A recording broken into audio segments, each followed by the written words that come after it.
Iniciando a conversa de redação, participação do Eduardo Costa, Júnior Moreira e do sociólogo Luiz Flávio Sapori. Você, ouvinte Itatiaia, também pode participar pelo WhatsApp do jornalismo 99996-7074 99996-7074. Você manda pra gente a sua opinião em mensagem de texto e não se esqueça de colocar o seu nome, o bairro ou a cidade de onde você está falando. Bom, após tempestade, moradores da Grande BH, como Betim e Matozinhos, Júnior Moreira, se mobilizam para limpar as casas. Situação mais preocupante em Betim, com o transbordamento de uma represa e a possibilidade de rompimento. Bom dia mais uma vez. Bom dia mais uma vez para você, para todo mundo.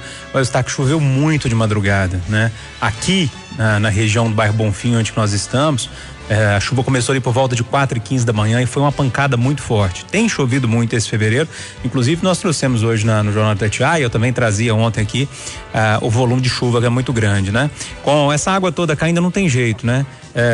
Essas represas acabam enchendo mesmo. Quem já morou perto de uma lagoa, já morou na roça, sabe como que isso é, né? Geralmente os córregos ali, os rios próximos começam a ter muita água, o chão encharcado, a água não tem como mais entrar pro chão e isso pode acontecer. Acho que nesse caso aqui não tem muito o que comentar. É uma questão da natureza, mas eu acho interessante sempre exaltar o trabalho dos militares, dos bombeiros, da Defesa Civil. Essa turma que chegou lá ontem já retirou algumas famílias, retirou mais agora de madrugada para evitar qualquer tragédia com essas pessoas, né? Ô Sapori, a chuva é bênção, mas em alguns locais há temor da população. Bom dia para você. Bom dia, Eustáquio, Júnior Moreira, Eduardo, pessoal do Conversa de Redação.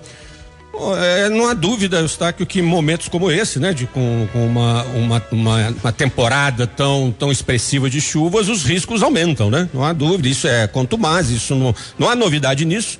Por isso que é importante em momentos como esse a atuação da Defesa Civil, né?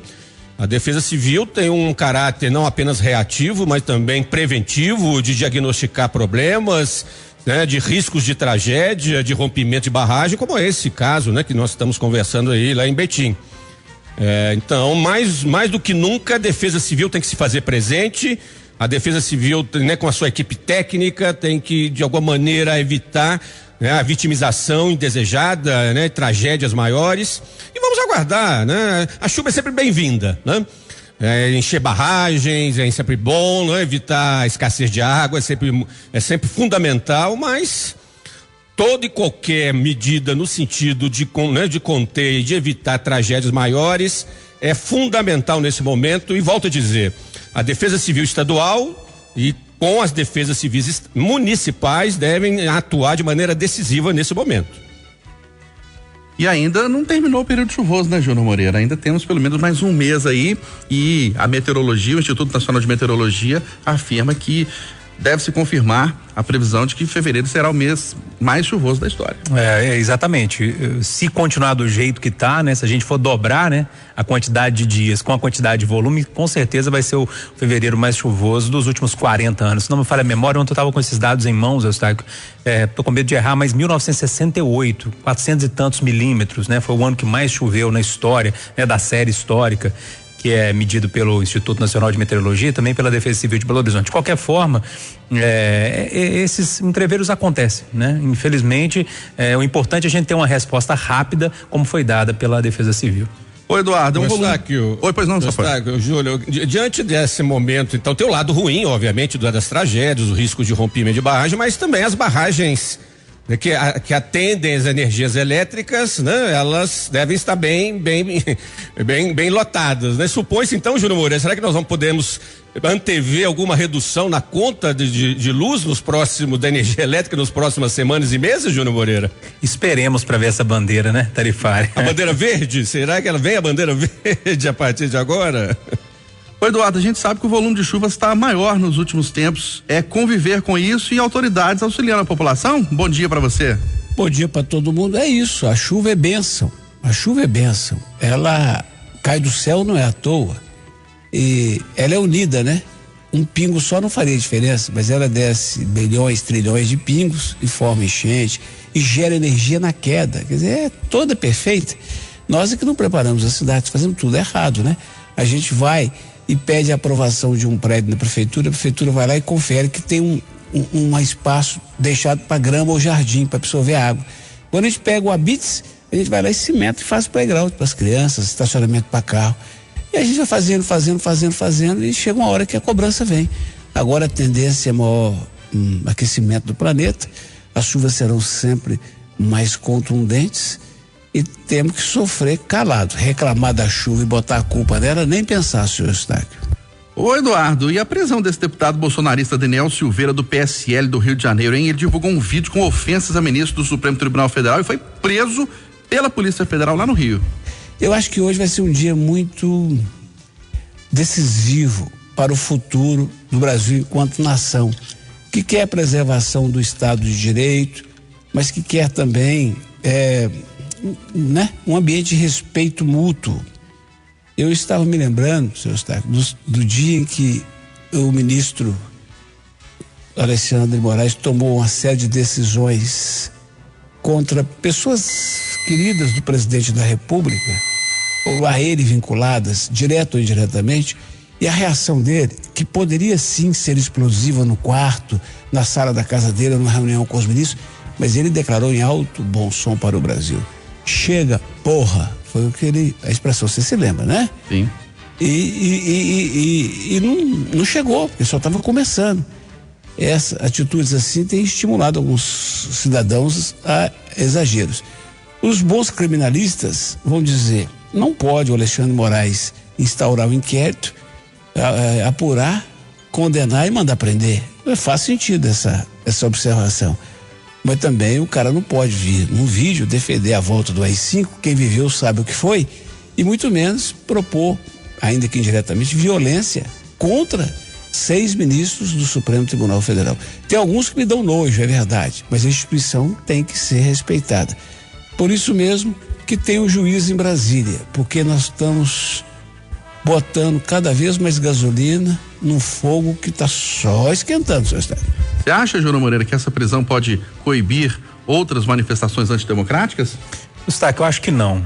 Mas eu vou chegar lá, vou fazer um preâmbulo aqui antes para tentar mostrar minha linha de raciocínio e vou chegar nessa resposta sua aí.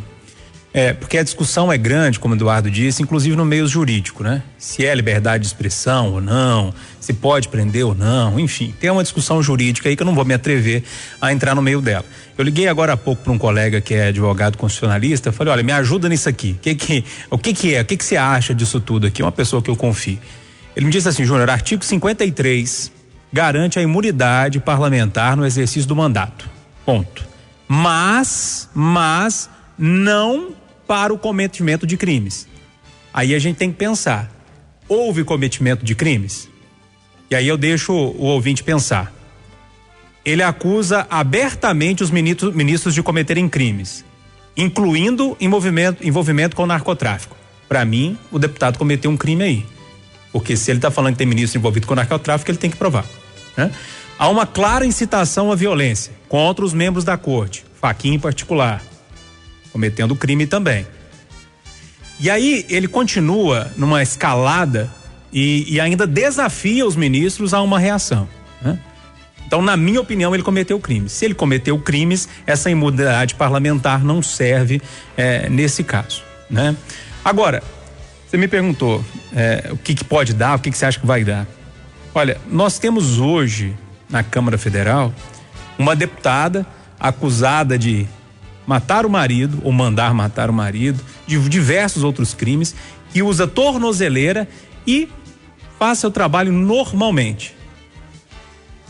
Eustáquio, Eduardo, Sapori, ouvintes do Conversa de Redação.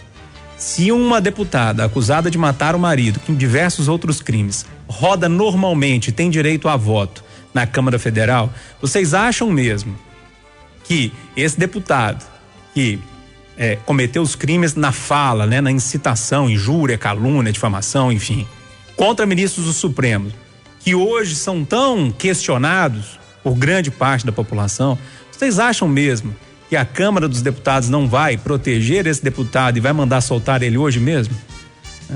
Então, ou seja, ele fez um monte de coisa errada, cometeu crimes naquele vídeo, mas não vai dar nada. E para você, sociólogo Luiz Flávio Sapori, o que significa a prisão deste deputado? Quais são os desdobramentos? Bom, primeiro lugar, uma medida dura, né, do ministro Alexandre de Moraes, mas eu entendo que justificável, entendo que mesmo não sendo constitucionalista, entendo que uma medida tem amparo constitucional e legal. Eu andei lendo o texto da decisão do Alexandre de Moraes, Eustáquio. Procurei analisar todos os argumentos que ele apresentou para definir essa prisão em flagrante, né? Porque ele argumentou que era uma prisão em flagrante, o crime estava em flagrância ainda. E mais do que violar preceitos constitucionais, a justificativa do Alexandre de Moraes é de que o deputado Daniel, eu esqueci o sobrenome dele, Eustáquio, Daniel Silveira, do Rio de Janeiro, né? PSL do ele Rio de Janeiro.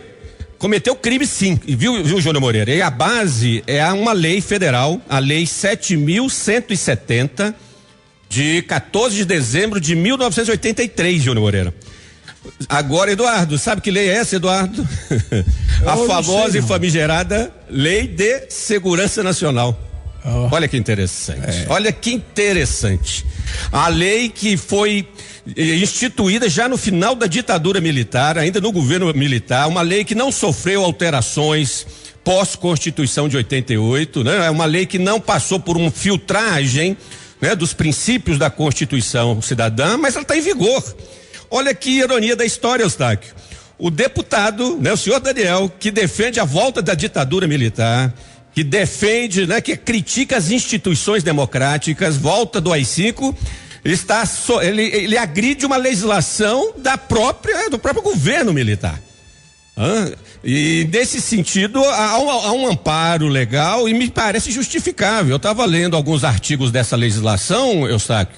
Ela prevê que é crime sim toda e qualquer pessoa ou grupo político que faz ameaças, que prega e de alguma maneira afronta as instituições do Estado Democrático de Direito. Isso está previsto lá no artigo 1º dessa lei. E quem for fazer uma pesquisa pode entrar no Google e vai ver, a partir do artigo 8º até o artigo 19º, 20º dessa legislação, estão especificados crimes sim contra o Estado Democrático de Direito. Então, me parece que o nosso amigo deputado, ele merece esse tipo de retaliação. Não podemos permitir, né, que as pessoas, os grupos políticos e certos tipos de ideologias mais extremas, seja a esquerda, seja a direita, façam do assinte às instituições do legislativo, do executivo, do judiciário, pautas das suas ações políticas.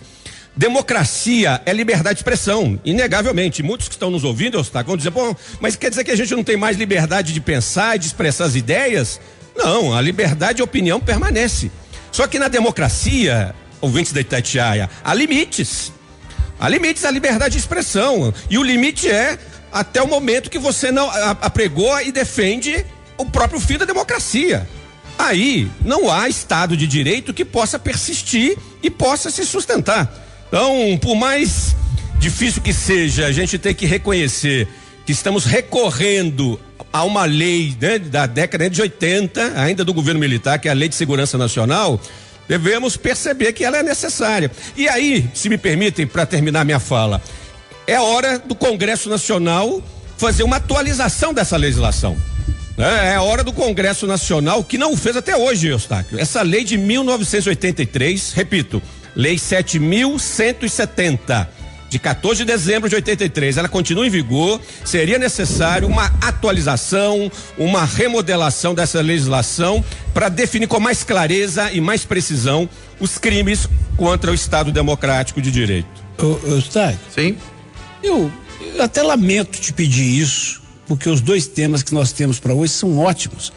Mas se for o caso, a gente pede o Botinha para repetir amanhã, mas eu preciso falar mais um pouco, sabe por quê, Eustáquio? Nós estamos indo para um caminho muito perigoso. Se a Câmara Federal tomar a atitude que a gente espera, o Júnior já cantou, que ela vai tomar, o próprio plenário do Supremo Tribunal Federal, que vai se reunir para analisar, tomar a atitude de liberar esse moço, e isso com o caso Flor de Lis e tantos outros, nós vamos declarar o vale tudo, Eustáquio. Dia desse, e lá vai eu de novo falar sobre o presidente, alguém vai ficar bravo. Pô, mas tudo presidente. Mas outro dia o presidente, que a gente estava esperando que falasse vacina, da chegada de vacina urgente nos estados, autorizou que cada um de nós tenha 6 armas, num decreto, numa canetada. E eu tô começando a achar que esse presidente tem razão, sabe, Eustáquio? Eu tô começando a achar que eu vou ter que gostar de arma e encher minha casa de arma. Ontem nós contamos durante o dia na Itatiaia de um moço que teve a casa dele atacada muitas vezes, pegou um Rottweiler e botou lá para proteger. O ladrão entrou, o Rottweiler pegou, ele socorreu o ladrão, pagou remédio pro ladrão, foi condenado a indenizar o ladrão durante 4 meses. Quer dizer, o rabo tá mordendo o cachorro.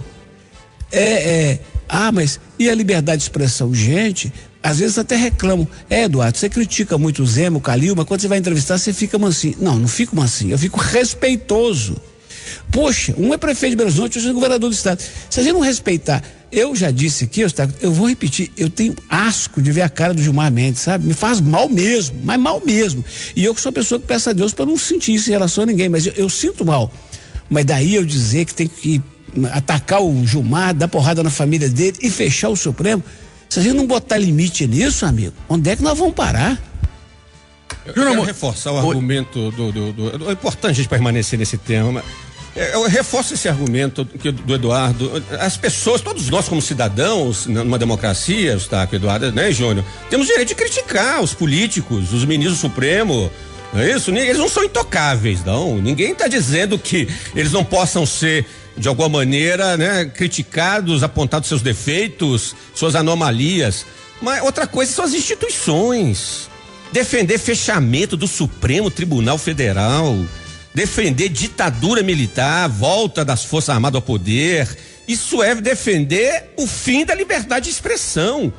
Então, reforçando o argumento, nós não podemos aceitar isso não é normal, isso não é liberdade de pensamento, né? As redes sociais têm que ter limites, o que você escreve, do que você pensa, do que você diz, a gente tem que tomar cuidado, como está sendo bem defendido aqui. Democracia é de liberdade, é direito, mas é também dever. Democracia é também respeito às regras, respeito às legislações vigentes.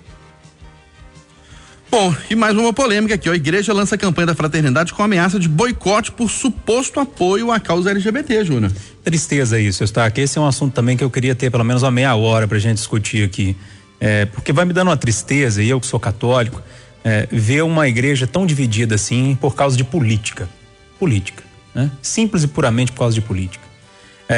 Esse ano, de 5 anos, a campanha da fraternidade é ecumênica. O que é ecumênica? Junta ali algumas igrejas evangélicas, protestantes, junto com a igreja católica e se faz um documento, né?